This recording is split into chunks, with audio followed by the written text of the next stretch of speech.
The best and easiest way to have an external glow up is to have an internal glow up, because your external will always reflect your internal. Welcome to or back to my channel, Self Love Lexi.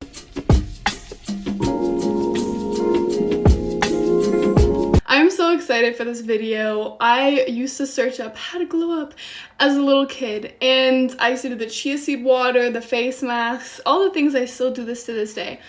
But the one thing that truly changed my life in terms of glowing up was actually doing the inner work, because your internal will always reflect your external.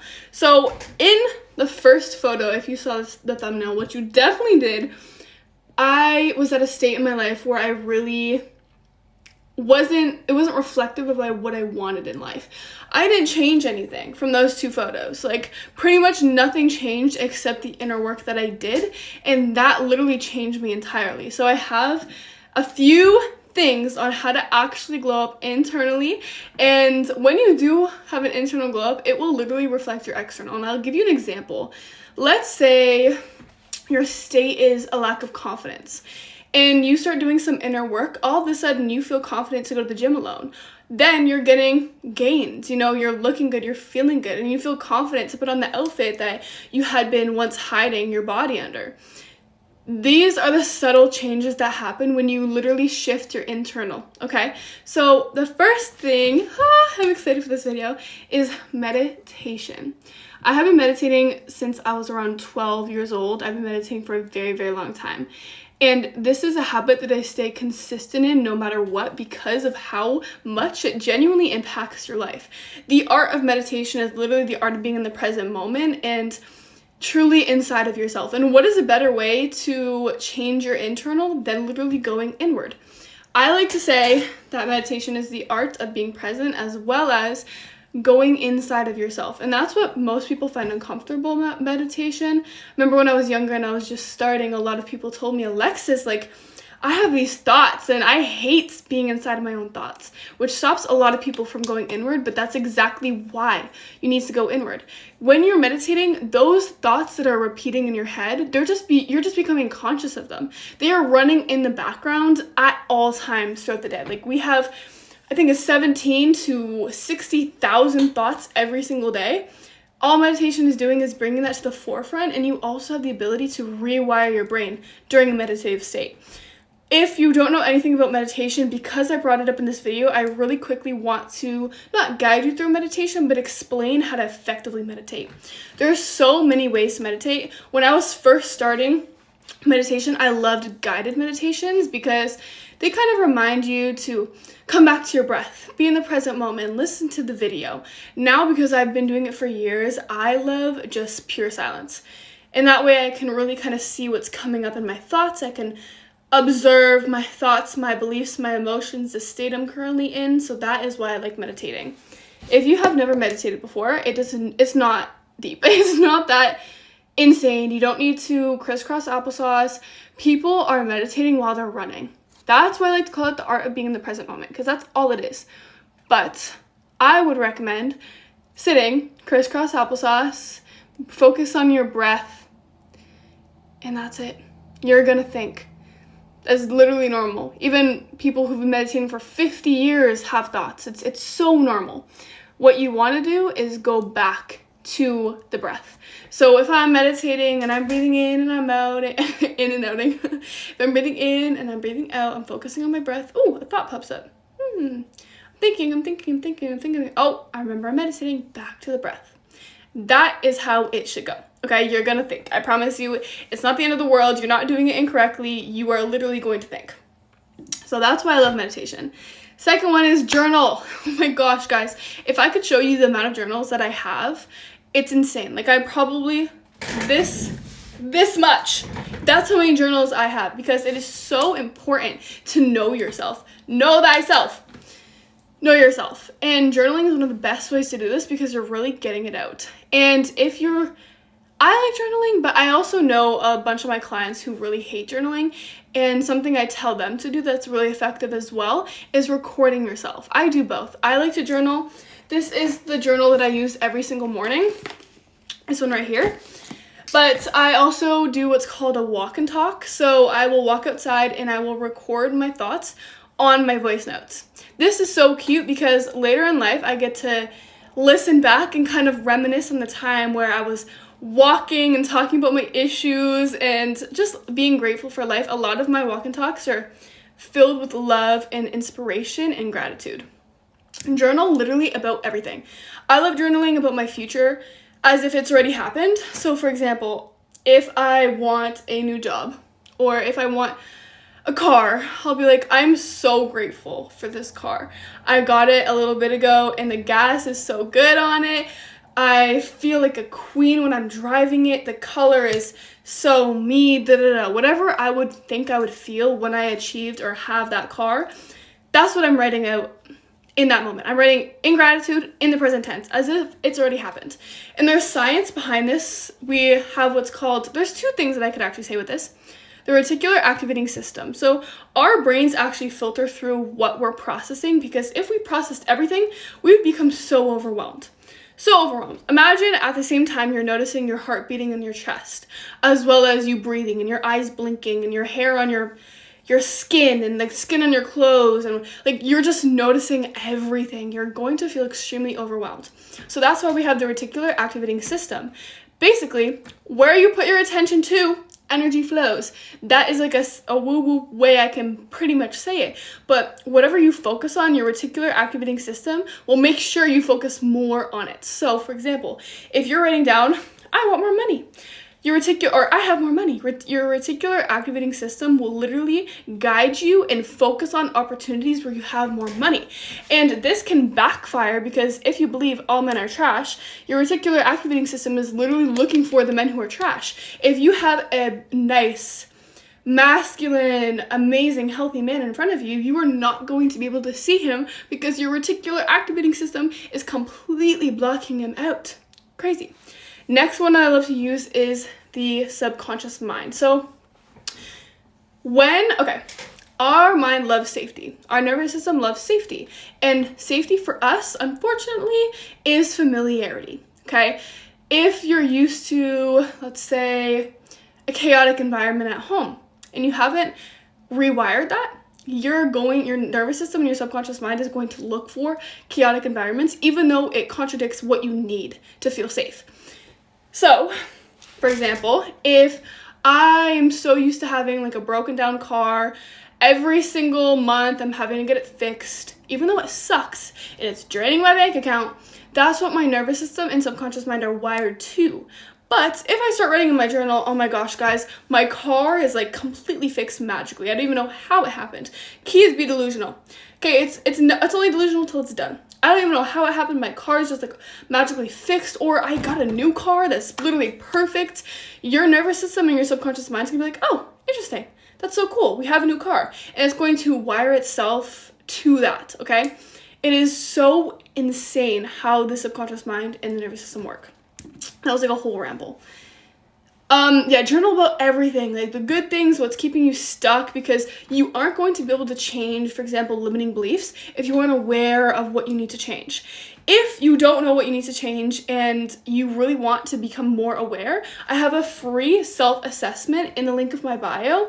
It literally goes through a bunch of questions from your mind, body, and soul, and identifies where you're having like a broken relationship with yourself. There's also some journal prompts in there. It's so cool. You're able to print it out and everything. Next one. Okay. I have to say, the last one is the most insane one, and I was a little nervous to talk about it, but I'm going to. I stopped judging myself. Literally. In that first photo, I had such a bad relationship with myself with comparison. I would constantly be comparing myself to people online, in person, at the gym. It didn't matter where I was. It was so toxic to live in my own mind at that time. So the way I stopped judging myself was stopped comparing myself, because I realized through doing inner work and journaling that the only time I was really, really judgmental of myself was in comparison to somebody else. For example, if somebody got an A on an exam and I got a C, in comparison to them, I was judging me. But if I didn't know that somebody else got an A, I wouldn't care. Like, maybe I would be like, okay, girl, we need to lock in. But I was so much more harsh on myself when I realized that somebody else had it better than me. When I truly was like, okay, anytime I feel like I'm judging myself, I need to stop comparing. So I would go to the root of it and figure out where I was comparing myself to. Then I would go in my body and I would appreciate my body. And when I say go into my body, I need people to understand. It's not like I'm touching my body, like going into it. I am literally tapping in through my awareness and I'm going inside. I hope that makes sense. It is very hard to explain. I guide people through it because it's not something, it's more something you feel. But I will literally tap in my body and I'll thank my body. Thank you for the heart that's beating. Thank you for the lungs. Thank you for bringing me places. Thank you for walking around with me. Like, this is my vessel. I live in this every single day and I love to bring gratitude to my damn body. Next one, figure out what you actually want in this lifetime. So many people are floating in life in survival mode and have no clue what they want. You need to be the director of your life, not a floater in the background, okay? That is not what we do here. In this channel, oh girl, we are taking over our lives. We are creating the absolute best version of ourselves for the best life possible because we do not settle. I don't even know what the word settling means. We want the absolute best out of life, and I promise you that's okay. You are so worthy of achieving all of the goals that you want. Don't settle in this life. It is your life, okay? You get to live in this body probably once in your whole life. Don't settle. So for me, how I actually get this question a lot, Alexa, is like, you feel like, I know, wait. I get this question a lot. People ask me, Alexis, you seem like you have your stuff together. Like, what are you doing? What people don't realize is I would spend a lot of time journaling. If I had $1 million and I didn't have to work again, what would I do? If money, time, and location weren't constrictions, what would I do with my life? I figured out to the core of my purpose. If I could help anybody with anything, what would I do? I really asked myself those tough questions multiple times. It wasn't just a one journaling session. No, I asked these questions multiple times to myself until I started to see a pattern that I wanted to help women who were feeling insecure, who were battling things like depression, anxiety, who were in these patterns of self-sabotage, who were super unconfident and weren't living their best lives. You know, I want to help women feel their best selves. I want them to wake up every day being like, damn, this is me. I feel good. I look good. I want to achieve good things in life. I'm confident in myself. I can walk into a room and own it. I can take up space. I'm loved. I'm wealthy. I'm healthy. I hope I don't get copyright for that. That's what I want a woman to feel, so confident and so in love with her body, her mind, her soul, her life. Then I realized I also want to help people in a way of healing because I myself had gone through a really tough childhood and I was suicidal, I was depressed, I hated myself, like just solely hated myself. I hated being in my body. I would speak to myself in such a harsh manner. I didn't have any goals because I thought I was going to die by myself, like from myself. You know, I don't know if I can say that on here, but you get the point. Now that I'm at a spot where I truly love myself and I can say that with so much, it's so exciting. It's so exciting to be at a spot where truly I wake up every day excited for the day. I look in the mirror and I'm like, damn, girl. And that's just me. I live like that, but I never used to live like that. And so I have this passion and this drive to truly help women transform their life from hating themselves to being somebody that they absolutely love.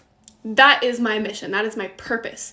And you have one. Everybody has a purpose. Everyone has a mission in life. Sometimes it could change, you know, but the core mission of who we are, I want every woman to experience that level of self-love. That is my why. Last one. Oh, yeah, I was a little bit nervous. I was a little bit nervous to say this one because I think it's controversial, but when I truly think about it, I would have never changed my life and I would never be the person I am today if I didn't do this. And that's cut people off. Cut people off. Now, I am way different than I used to be.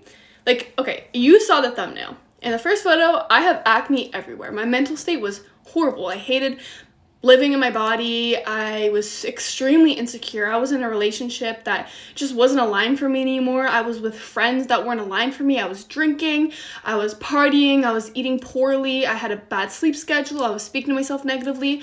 It was just bad. I was in a bad mental state. And when I decided, like a full body decision, I am changing my damn life. One of the first steps I made towards that was cutting people off who were no longer in alignment with me. I think there's a difference between, it's so hard to say because I'm at a spot in my life right now where because I cut so many people off, my friends, my life is filled with alignment, genuinely. I don't have people in my life that I don't feel truly aligned to. But I also don't advocate for just cutting everybody and anybody off because I also went through that stage. But I think it's so important to understand that when you're holding on to these friendships that you literally feel, I'm not aligned with you anymore, you're just dragging yourself down at the end of the day. You're dragging yourself down. And sometimes you do have to cut people off to grow. It's like, imagine you are in a container of strawberries. Imagine you're a strawberry. And a strawberry over here is starting to mold. And you're over here. You either have to cut these strawberries out or move containers, okay? And what you're doing by saying, oh, but I've known them for so long. Oh, but I love them so much. Oh, but I don't want to be alone. You're pretty much saying, yeah, get me moldy. I'm ready. Get me moldy. That's what you're saying to yourself. You have to have the awareness of, I can still love these moldy strawberries. I don't know why I'm using this analogy, but it just came to my head. I can still love these moldy strawberries, but that does not mean that I have to get mold on myself. Just a thought. So the people that I cut off from my life, I still love them, you know? But I understood how much suffering I was bringing upon myself staying in a friendship that was no longer aligned with me. Same with my relationship. I was in love, genuinely, for the first time in my life. I thought I was in love before. I wasn't. I was in love with this man. And when I finally realized what was happening, that I was in a relationship that didn't align with me anymore, it hurt. It hurt a lot to cut that person out of my life, knowing that he was a huge chunk of my identity at that time. And I had to do it. I had to do it because as much as I loved him, I love myself more. And because I spent so much time defining me, finding my identity, figuring out my purpose and what I wanted in life, I could very clearly see that he unfortunately didn't fit that puzzle piece. And I tried so hard to make him fit. I tried to change him. I tried to change me. At the end of the day, when God calls you to do something and he makes it so clear, it is so crystal clear between who is in alignment with your life and who isn't. And at one point, I had to decide, okay, he's getting me moldy here. I'm going to use that analogy. He's getting me moldy here.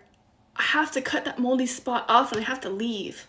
You know, he's not changing. I've tried to get him away from the mold, but he's not changing. So I had to leave. Sometimes the best decision in your life, the best thing that you can do is cut people out. Whew. And that's a little controversial because I was somebody who cut off everybody and everything after that moment because I realized how liberating it was. And then I kind of went into a cycle of just being extremely lonely because I would just cut everybody out. I think discernment is huge, but I also recognize how beneficial it was to cut people out who aren't in alignment. Key thing, are not in alignment. So yeah, that was it. Comment your favorite one out of these and tell me something that I don't know about inner work. Love yourself as much as I love you. I thought I was gonna pause. Love yourself as much as I love you. Oh my god. I can't.